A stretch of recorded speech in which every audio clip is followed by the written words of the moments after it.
Hello everyone, কেমন আছো সবাই? আশা করছি ভালো আছো। আমাদের বাড়ি ছিল চড়ক পুজো। এই পুজোটা প্রতি বছরই করে। এটা অনেক বছর আগের পুজো, অন্তত 70-75 বছর, তারও বেশি হতে পারে।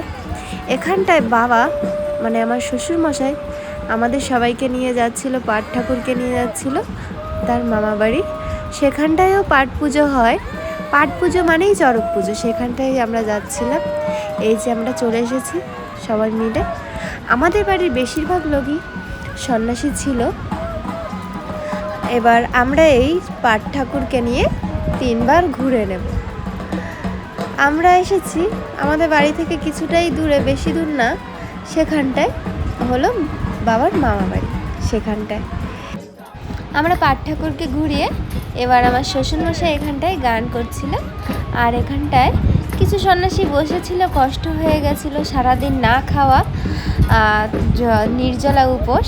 আর এখানটায় কেউ কেউ নাচ করছিল, দেখো।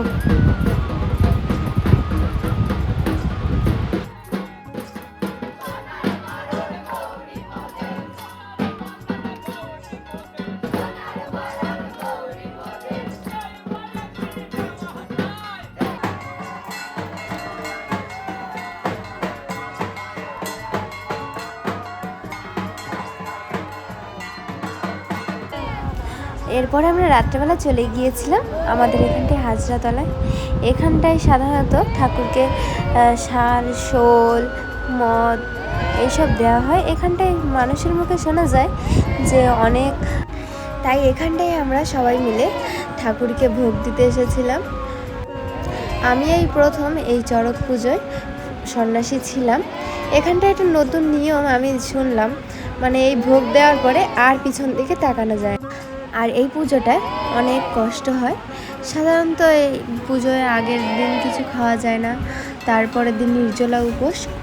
আর রাত্রেবেলা সন্ন্যাসীরা মিলে রান্না করে আতপ চালের ভাত, সেইগুলো খাওয়া হয়। এই বলে আমি আজকে এখানটায় ভিডিওটা শেষ করলাম। Tata, bye. Like, share, comment